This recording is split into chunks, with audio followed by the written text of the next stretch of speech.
Welcome to anonymous tech teller. दोस्तों, पिछले कुछ महीनों से स्मार्टफोन कंपनी जैसे सैमसंग, ओप्पो, एप्पल ने टेक वर्ल्ड में फोल्डेबल और रोलेबल जैसे फ्यूचरिस्टिक और क्रांति टाइप्स भरे कॉन्सेप्ट्स लाके हवा मचा के रखा था। और इस भसड़ के अंदर हम सब ये भूल गए कि इनकी इस भसड़ से पहले फोल्डेबल कॉन्सेप्ट लेनोवो ने उनके लैपटॉप में इम्प्लीमेंट कर दिया था। यस, ये बात है 2019 की। उस वक्त ये कॉन्सेप्ट उतना नहीं चल पाया क्योंकि लेनोवो ने इस डिवाइस को लैपटॉप की कैटेगरी में मार्केट करने की कोशिश की थी। और भले ये डिवाइस था तो पावरफुल स्पेक्स वाइज, पर दिखने में ये लैपटॉप नहीं लगता था। और फाइनली इसी साल सितंबर से लेनोवो ने इस डिवाइस को टैबलेट कैटेगरी में इंट्रोड्यूस कर दिया है, वो भी एज ए फोल्डेबल टैबलेट। तो दोस्तों, अपने अपने फोल्डेबल स्मार्टफोन के सपनों को साइड वाले टेबल पे जरा रख दो और देखते हैं कि क्या ये नया फोल्डेबल टैबलेट या फोल्डेबल पीसी आपको इम्प्रेस कर पाता है। यार, मुझे पता है कि आप में से बहुतों ने इस फोल्डेबल टैबलेट को पहले देखा होगा, लेकिन लैपटॉप के नाम से। क्या ये लेनोवो का फोल्डेबल टैबलेट या फोल्डेबल लैपटॉप 2020 में फोल्डेबल और रोलेबल स्मार्टफोन्स के सामने टिक पाएगा? आओ बताता हूँ। तो दोस्तों, देखा आपने कि मैंने इंट्रो का वीडियो छोटा कर दिया है ताकि टाइम सेव हो जाए आपका और मेरा दोनों का, और इस वजह से इस वीडियो को एक लाइक तो जरूर बनता है और साथ में सब्सक्राइब भी। और मैं मास्क भी चेंज करने की सोच रहा हूँ। वापस आते हैं आज के टॉपिक पे। तो भाई, ये लेनोवो का थिंकपैड X1 फोल्ड है जो विंडोज प्लेटफॉर्म पे चलता है, और लेनोवो का ये मानना है कि ये टैबलेट दुनिया का पहला फोल्डेबल टैबलेट है। दोस्तों, इस टैबलेट को मई 2019 में ही अनाउंस कर दिया गया था, लेकिन फिर वही लैपटॉप वाले नाम से, और इस साल मई में इसको मार्केट में लॉन्च हो जाना था, लेकिन अफसोस ऐसा नहीं हो पाया। लेनोवो ने इसकी कैटेगरी को अब लैपटॉप से बदल के टैबलेट में चेंज कर दी है, और इस साल सितंबर से ये फोल्डेबल टैबलेट प्री ऑर्डर में आ चुके हैं। दोस्तों, जितने भी आपने लेनोवो थिंकपैड X1 फोल्ड के 2019 में रिव्यूज देखे थे, जो ऑब्वियसली टेक यूट्यूबर्स नहीं दिए थे दोस्तों, वो सारे लेनोवो लैपटॉप्स एक प्रोटोटाइप थे, और अब जो रिलीज हुआ है ये है असली लेनोवो थिंकपैड X1 फोल्ड। तो भूल जाओ पिछले सब रिव्यू वीडियोस और यहाँ ध्यान दो। दोस्तों, बात करें X1 फोल्ड के हार्डवेयर के बारे में, तो X1 में आपको मिलेगा 13.3 इंच का OLED डिस्प्ले जो बीच में से बराबर स्प्लिट होता है 9.6 इंच में। तो मतलब फोल्ड करके ये एक छोटे बुक के बराबर हो जाएगा, जिसके बारे में हम आगे बात करेंगे। और पूरा खुल के ये ऑलमोस्ट एक लैपटॉप के स्क्रीन के बराबर हो जाता है। मेरे लैपटॉप के स्क्रीन का साइज़ भी 13 इंच ही है। इसके डिस्प्ले का रेशियो है 4:3 विद 2048 बाय 1536 पिक्सल्स जो है 2K रेजोल्यूशन, जो काफ़ी अच्छा है। दोस्तों, देखा जाए तो X1 का डिस्प्ले गैलेक्सी फोल्ड 2 के 7.6 इंच डिस्प्ले से काफ़ी बड़ा है, और अगर कोई बड़े स्क्रीन में इंटरेस्टेड है तो फिर फॉर श्योर X1 का स्क्रीन इस मामले में एक प्लस पॉइंट हो जाएगा। दोस्तों, X1 में आपको विंडोज़ 10 मिलेगा, और इसी वजह से इसका एक नेगेटिव पॉइंट बनता है, क्योंकि टैबलेट का 99% मार्केट एंड्रॉयड और iPad OS ने ले रखा है, और मोस्ट लोगों को आदत भी इसी की है कि वो सब एक टैबलेट में एंड्रॉयड या iPad OS देखना पसंद करते हैं, और इसी वजह से इस टैबलेट को पहले लैपटॉप की कैटेगरी में रखा गया था।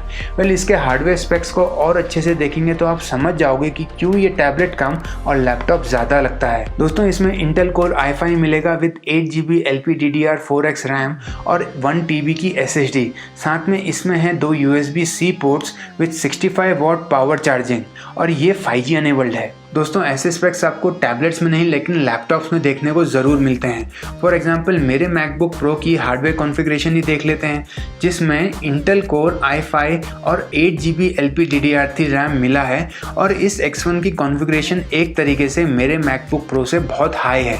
ओके, अब मैं कंफ्यूज हूँ कि मैं लैपटॉप की बात कर रहा हूँ या टैबलेट की। आगे बढ़ते हैं। दोस्तों, इसकी डिस्प्ले की सबसे बेस्ट बात यह है कि इसमें क्रीज नहीं आती, क्योंकि इसको मल्टी लेयर स्क्रीन टेक्नोलॉजी से डिज़ाइन किया गया है, और इस वजह से इसको पूरा खोलने पे स्क्रीन एकदम फ्लैट और स्मूथ दिखती है, जो कि एक बहुत अच्छी बात है। और इसी चीज़ पे सैमसंग वाले भी काम कर रहे हैं। लेनोवो का कहना है कि इस टैबलेट को आप एक बुक की तरह भी यूज़ कर सकते हो, और इस मोड में स्क्रीन बीच में से हाफ स्प्लिट हो जाएगी ऑटोमेटिकली, और एकदम बुक वाला फील आएगा। पर ध्यान रहे कि ऐसी बुक बनेगी ये जिसे आप घर या ऑफिस के बाहर डायरेक्ट सनलाइट में नहीं पढ़ सकते हो।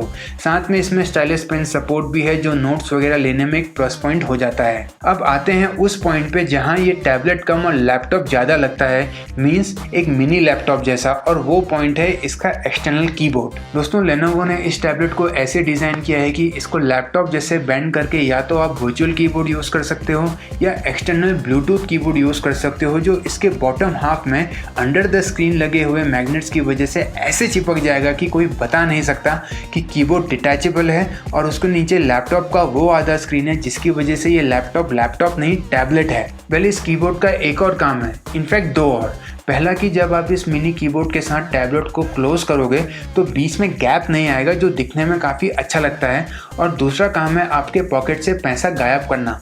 अब मैं एक क्यों बोल रहा हूँ, जब प्राइस में आएंगे तो खुद समझ जाओगे। अगर इसको लैपटॉप से कंपेयर करें तो एक तरीके से ये बहुत एडवांस्ड है आज के किसी भी लैपटॉप से।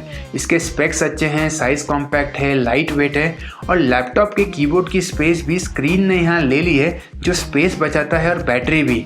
साथ में इसमें लेटेस्ट पोर्ट्स हैं, कनेक्टिविटी और क्या चाहिए। ये टेक्नोलॉजी के एडवांस होने का एक प्रूफ चल रहा है सामने हमारे आंखों के। लेकिन इसके कॉन्स के बारे में बात करें तो हम सब जानते हैं कि सारे विंडोज़ के ऐप्स टच स्क्रीन टैबलेट्स के लिए उतने ऑप्टिमाइज्ड नहीं हैं। लैपटॉप मोड में आपको स्क्रीन बहुत छोटी मिलेगी काम करने के लिए और वर्चुअल कीबोर्ड के ऊपर टाइपिंग करने में मज़ा नहीं आता। पर ये टैबलेट है, लैपटॉप नहीं, और एज ए टैबलेट ये एक माइंड ब्लोइंग डिवाइस है।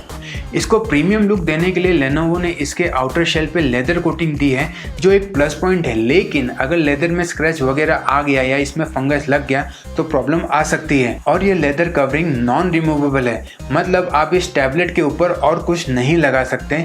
मीन्स एक्स्ट्रा पैसा खर्च नहीं होगा कवर वगैरह के ऊपर। दोस्तों सैमसंग ने फोल्डेबल फ़ोन बनाए ताकि एक फ़ोन सिर्फ फ़ोन ही नहीं बल्कि टैबलेट जैसा भी यूज़ कर सकें हम सब। और शायद इसलिए लेनोवो ने एक कदम आगे आके एक टैबलेट को ऐसे डिज़ाइन किया है कि टैबलेट लैपटॉप का काम कर सके। आप समझ रहे हो ना टेक्नोलॉजी कितना ग्रो कर रही है अब। वेल फोल्डेबल्स की टेक्नोलॉजी अभी न्यू है और फॉर श्योर फ्यूचर में हम लोग इस टाइप के डिवाइसेस के और एडवांस फॉर्म देख पाएंगे। वेल अब आते हैं इसकी प्राइस पे। तो दोस्तों Lenovo ThinkPad X1 fold tablet आपको मिलेगा ऑनलाइन प्राइस 1,80,000 रुपये के आसपास, वो भी सिर्फ 256 GB SSD मॉडल के साथ। 1 TB SSD मॉडल के साथ अगर आपको प्राइस देखनी है तो lenovo.com पे आप विजिट कर सकते हो। अब इसका एक्सटर्नल कीबोर्ड लेना है या नहीं ये आपके ऊपर है। मैं इसकी प्राइस को सैमसंग फोल्डेबल फ़ोन से कंपेयर नहीं करूंगा क्योंकि कुछ मतलब नहीं बनता है।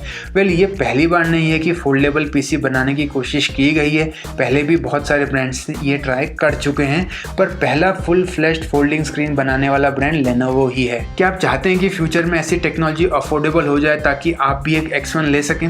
कमेंट्स में मुझे ज़रूर बताना। वीडियो को लाइक कीजिए, शेयर और सब्सक्राइब कीजिए और मुझे 1 मिलियन सब्सक्राइबर्स तक पहुंचाइए। अच्छा 1 मिलियन नहीं तो कम से कम 5000 सब्सक्राइबर्स तक पहुंचाइए। So hit that subscribe button. देखते हैं टेक्नोलॉजी और कितना अमेजिंग और कंफ्यूजिंग होती जाती है फ्यूचर में। Till then stay tuned to anonymous tech teller. I'll be back.